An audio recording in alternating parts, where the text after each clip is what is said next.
نحمده ونصلي على رسوله الكريم اما بعد فاعوذ بالله من الشيطان الرجيم بسم الله الرحمن الرحيم رب اشرح لي صدري ويسر لي امري واحلل عقدة من لساني يفقهوا قولي رب زدني علما اللهم فقهنا في الدين اللهم انا نسألك حبك وحب من يحبك والعمل الذي يبلغنا حبك اللهم ارزقنا اخلاص الہی آمین۔ لیسن نمبر 67 سورۃ النساء، آیت نمبر 148 سے لے کر 162 تک۔ اس لیسن کو ہم نے آیت نمبر 159 تک مکمل کر لیا ہے، آگے سے شروع کریں گے انشاءاللہ۔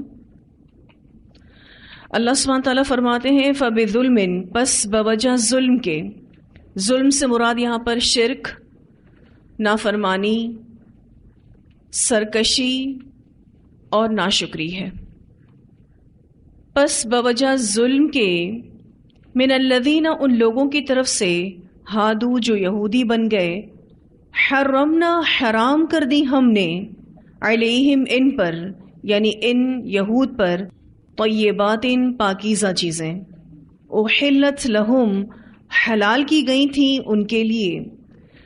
ویسے تو وہ حلال تھی ان پر، لیکن ان کی سرکشی، ان کی ناشکری، ان کی نافرمانی، ان کے شرک کی بنا پر اللہ تعالیٰ نے طیبات کو ان پر حرام کر دیا۔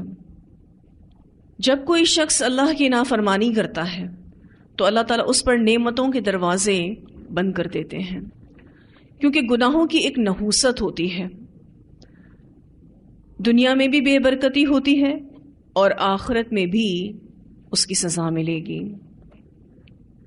وَبِصَدِّهِمْ، اور بوجہ ان کے روکنے کے، عن سبیل اللہ، اللہ کے راستے سے، کثیراً بہت زیادہ، یہ اللہ کے راستے سے روکتے تھے، اور ان کا روکنا بھی دو طرح کا تھا۔ ایک وہ ڈائریکٹلی روکتے تھے، یعنی اللہ کے راستے سے روکنے کے لیے چالے چلتے تھے، اور دوسرا ان کا روکنا مختلف انداز میں تھا، وہ برے اعمال کرتے تھے، اعمال قبیح کرتے تھے، جس کی وجہ سے وہ لوگوں کو دین سے روکتے تھے۔ تو آج کل مسلمانوں کا بھی یہی حال ہے کہ وہ بے دینی کرتے ہیں، جس کی وجہ سے لوگ دین سے دور ہو جاتے ہیں۔ تو یہاں پر اللہ سبحانہ تعالیٰ یہود کی ان باتوں کا ذکر اس لیے کر رہے ہیں تاکہ مسلمان اس سے اپنے آپ کو بچائیں اور اس بات کا احساس کریں۔ وَبِصَدِّهِمْ عَنْ سَبِيلِ اللَّهِ كَثِيرًا، اور بوجہ ان کے روکنے کے اللہ کے راستے سے بہت زیادہ، یہ نیکی کے کاموں سے روکتے تھے، یہ شریعت الہی سے روکتے تھے، اور کتنا زیادہ روکتے تھے آپ دیکھیں، کثیرا کے لفظ آئے ہیں، ان کی کوششیں بہت زیادہ تھیں۔ وَأَخْذِهِمُ الرِّبَا، اور بوجہ ان کے لینے کے سود کو، وَقَدْ، حالانکہ تحقیق، نُہُوا، وہ روکے گئے تھے، عَنْہُ، اس سے، یہ اس سود سے تورات میں روکے گئے تھے، لیکن پھر بھی یہود سود لیا کرتے تھے۔ یہ بالکل اسی طرح سے ہے جیسے آج کا مسلمان بھی سود میں پڑا ہوا ہے۔ تو کیا سود کی حرمت قرآن پاک میں موجود نہیں، احادیث میں موجود نہیں، لیکن اس کے باوجود بھی مسلمان سود لیتا ہے؟ تو اللہ سبحانہ تعالیٰ فرماتے ہیں یہ یہود بہت زیادہ سود لیتے ہیں، حالانکہ ان کو ان کی کتاب میں اس سے روکا گیا۔ وَقَدْ نُهُوا عَنْهُ وَأَكْلِهِمْ، اور بوجہ ان کے کھانے کے، اموال الناس، لوگوں کے مال، بالباطل، باطل طریقے سے۔ الناس سے مراد یہاں پر مسلمان بھی ہیں، یعنی یہ یہود مسلمانوں کے مال بھی باطل طریقے سے کھاتے تھے۔ پھر الناس سے مراد یہاں پر کافر بھی ہیں، اور الناس سے مراد یہاں پر ذمی لوگ بھی ہیں۔ ذمی وہ قوم ہوتی ہے جو اقلیت ہوتی ہے، یعنی مائنورٹیز۔ جیسے ہمارا اسٹیٹ اسلامک اسٹیٹ ہے، مسلمان ملک ہے، یہاں پر جو نان مسلمز ہیں وہ اقلیت ہیں، یعنی مائنورٹیز ہیں، وہ ذمی کہلائے جاتے ہیں، یعنی وہ یہاں رہنے کا ٹیکس پے کرتے ہیں، جس کی وجہ سے یہاں کی گورنمنٹ ان کی حفاظت کا ذمہ لیتی ہے، اس لیے ان کو کیا کہا جاتا ہے؟ ذمی۔ تو یہاں پر الناس سے مراد مسلمان بھی ہیں، کافر بھی ہیں اور ذمی لوگ بھی ہیں۔ یہ یہود لوگوں کے مال باطل طریقے سے کھایا کرتے تھے، اور باطل طریقے کیا ہوتے ہیں؟ مثلاً رشوت لینا، چوری کرنا، ڈاکہ ڈالنا، پھر یہ کہ ہر وہ چیز جو شریعت کے خلاف ہو، جس کا طریقہ شریعت کے خلاف ہو، وہ باطل ہو جاتی ہے۔ وَأَكْلِهِمْ أَمْوَالَ النَّاسِ بِالْبَاطِلِ، اور بوجہ ان کے کھانے کے لوگوں کے مال باطل طریقے سے۔ وَأَعْتَدْنَا، اور تیار کیا ہم نے لِلْكَافِرِينَ کافروں کے لیے، منہم ان میں سے، عذابًا علیما عذاب دردناک، ان کے لیے دردناک عذاب اللہ تعالیٰ نے تیار کر کے رکھا ہے۔ یہاں آپ دیکھیں تو ان دو آیات میں اللہ سبحانہ تعالیٰ نے یہود کی جو غلط کاریاں تھیں اس کا بیان کیا ہے، اور 4 وجوہات بیان کی ہیں جس کی بنا پر ان پر طیبات کو حرام کر دیا گیا۔ پہلی وجہ فَبِظُلْمٍ، اگر آپ مارک کر لیں یہاں پر۔ دوسری وجہ وَبِصَدِّهِمْ عَنْ سَبِيلِ اللَّهِ كَثِيرًا۔ تیسری وجہ وَأَخْذِهِمُ الرِّبَا۔ چوتھی وجہ وَأَكْلِهِمْ أَمْوَالَ النَّاسِ بِالْبَاطِلِ۔ یہ 4 وجوہات اللہ تعالیٰ نے بیان کی ہیں جس کے بنا پر اللہ تعالیٰ نے ان پر طیبات کو حرام کر دیا، یعنی یہ ایک بہت بڑی نعمت سے محروم کر دیے گئے۔ تو ایک بہت اہم سبق پتہ چلتا ہے کہ جب اللہ ہمیں کسی نعمت سے محروم کرے تو غور کرنا چاہیے کہ غلطی کہاں ہوئی ہے۔ کیوں اللہ تعالیٰ اپنے بندوں پر ظالم نہیں ہے؟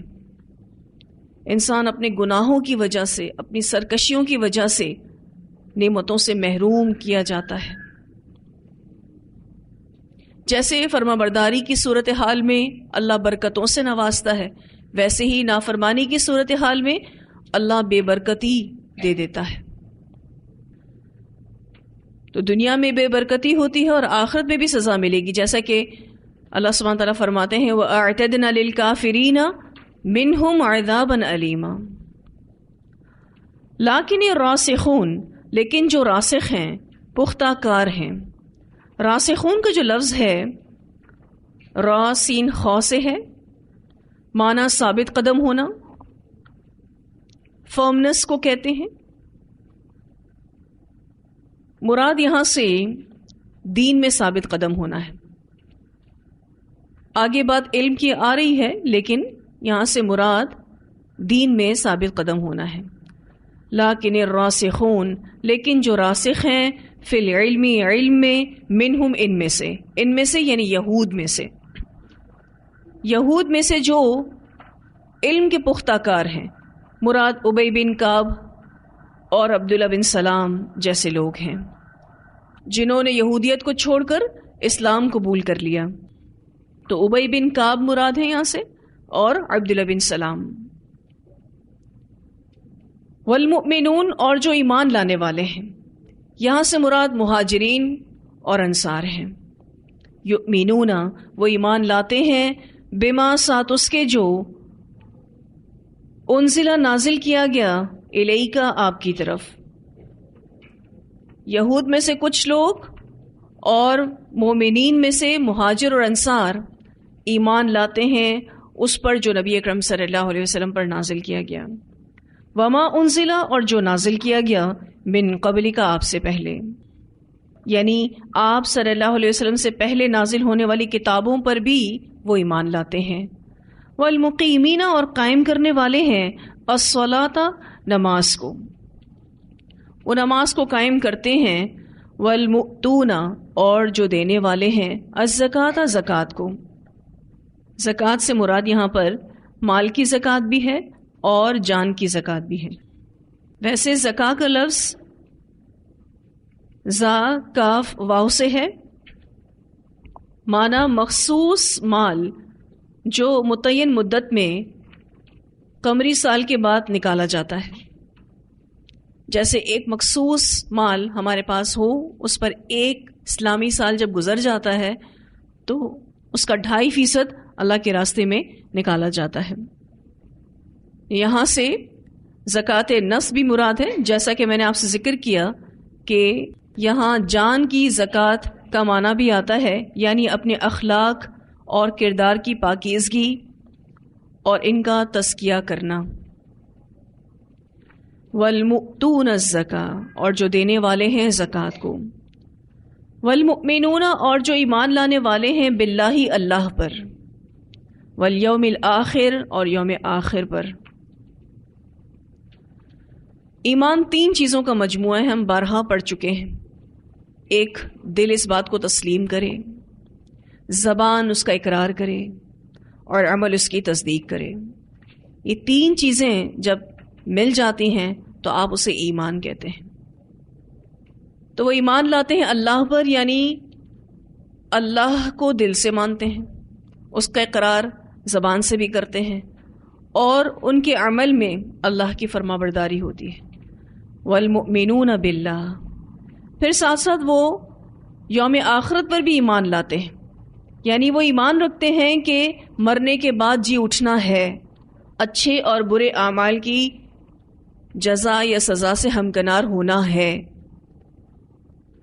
اولئک، یہی لوگ، سنؤتیہم، ان قریب ہم دیں گے ان کو، اجرا عظیما، اجر بہت بڑا۔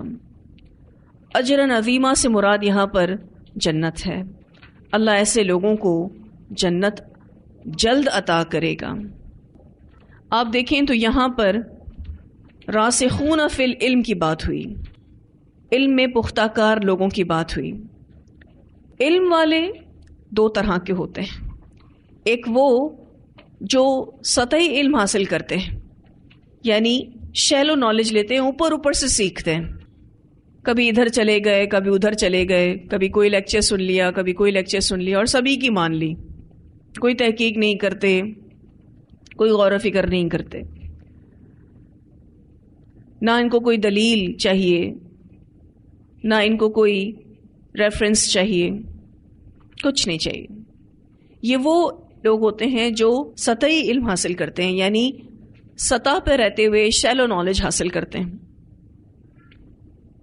ایک ہوتے ہیں طالب علم،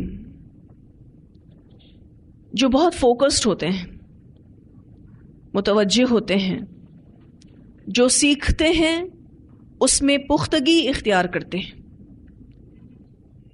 پھر ایسے لوگوں کو کوئی ہلا نہیں سکتا، کیوں؟ کیونکہ ان کا علم دلیل بیسڈ ہوتا ہے۔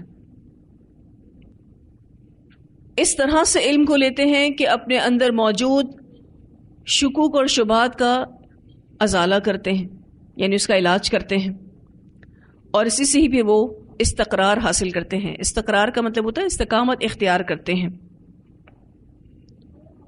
اور پھر ایک وقت آتا ہے کہ ان کو علم پر قدرت آنے لگتی ہے، کیونکہ وہ باقاعدہ سچے طالب علم ہوتے ہیں جو علم میں غور و فکر کرتے ہیں۔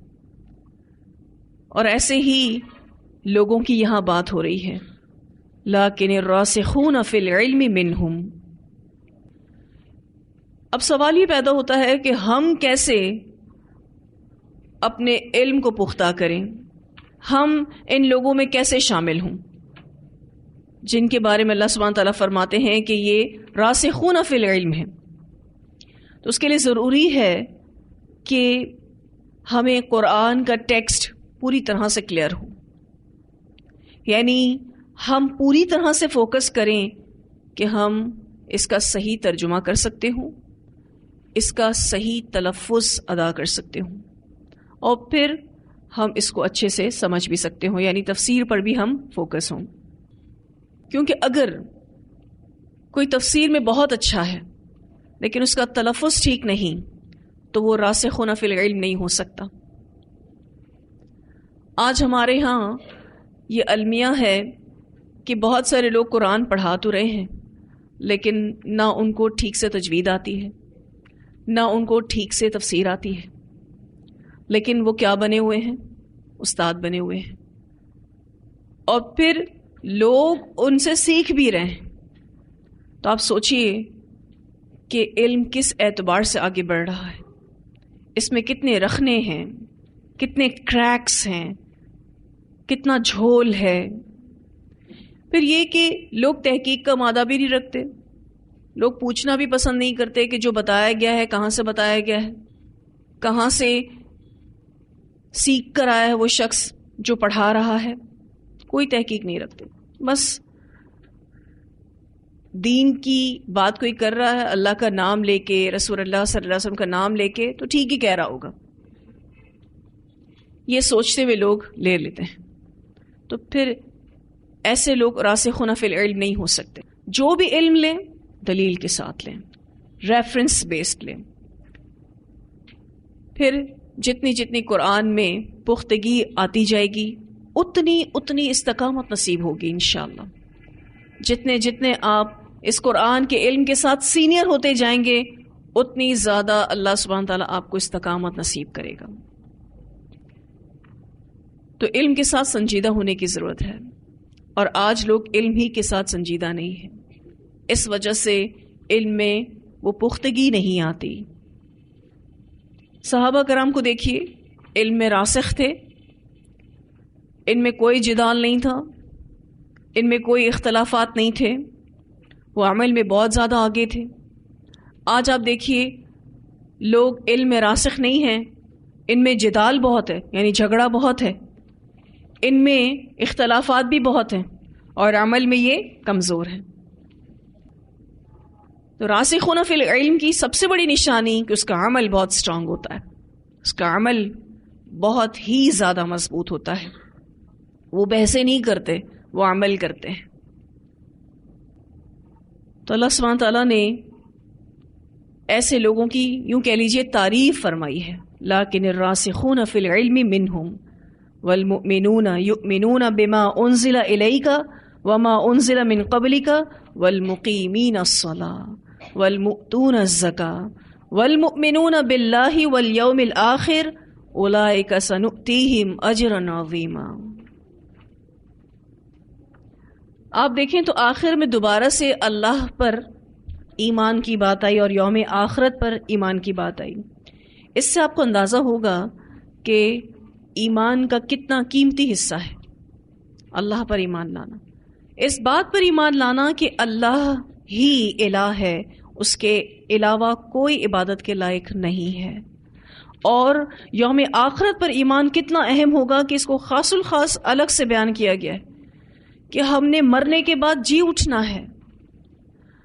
ہم جو اچھے کام کریں گے ہمیں اس کا اچھا اجر ملے گا، جو برا کریں گے اس کا برا انجام ہوگا.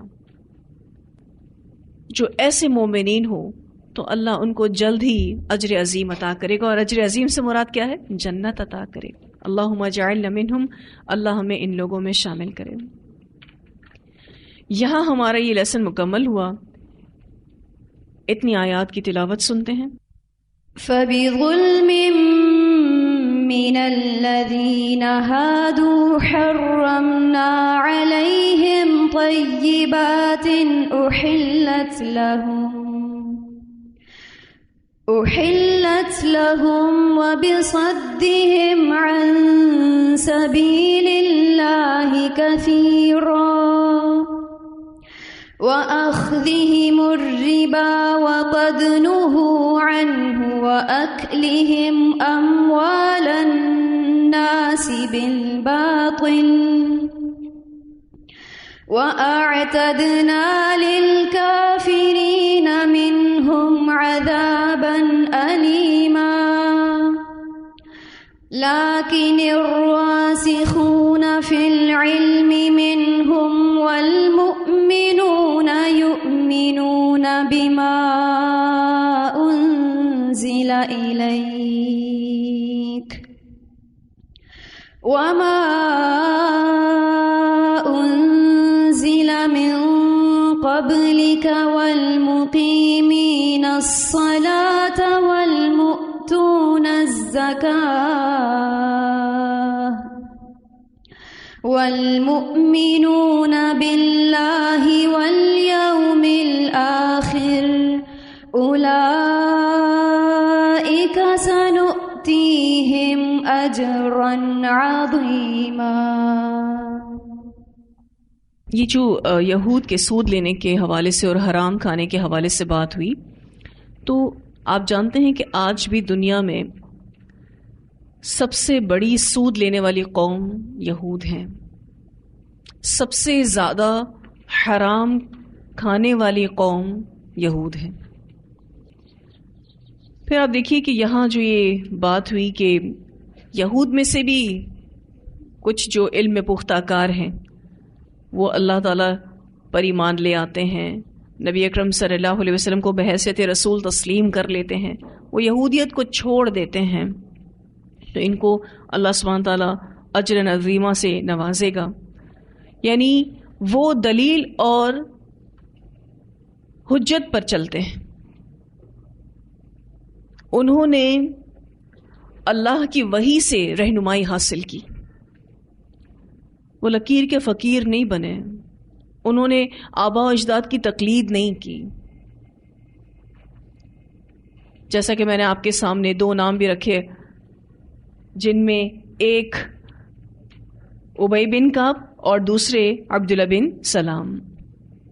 ایک روایت بھی آتی ہے، نبی اکرم صلی اللہ علیہ وسلم نے فرمایا 3 شخص ایسے ہیں جن کے لیے 2 گنا ثواب ہے، وہ شخص جو اہل کتاب میں سے ہو، اپنے نبی پر ایمان لایا ہو اور پھر محمد صلی اللہ علیہ وسلم پر بھی ایمان لے آئے۔ دوسرا مملوک غلام، جبکہ وہ اللہ کے حق کو اور اپنے مالکوں کے حق کو ادا کرتا رہے، یعنی ایسا غلام شخص جو اللہ کا بھی حق ادا کرے اور اپنے مالک کا بھی حق ادا کرے، اس کو بھی دوہرا اجر ملتا ہے۔ اور تیسرا وہ شخص جس کے پاس اس کی لونڈی ہو، اس نے اسے ادب سکھایا اور عمدہ تربیت کی اور اچھی اور عمدہ تعلیم دی، پھر اسے آزاد کر دیا اور اس سے نکاح کر لیا، بس اس کے لیے 2 گنا ثواب ہے۔ اسے بخاری نے روایت کیا ہے۔ تو یہاں پر اس آیت میں یہ حدیث اسی لیے کوٹ ہوتی ہے کہ اہل کتاب میں سے جو بھی نبی اکرم صلی اللہ علیہ وسلم پر ایمان لائے گا اس کو دوہرا اجر ملے گا۔ تو واضح ہے اتنی آیات۔ وآخر دعوانا ان الحمد للہ رب العالمین، سبحانک اللہم وبحمدک، نشہد ان لا الہ الا انت، نستغفرک ونتوب الیک۔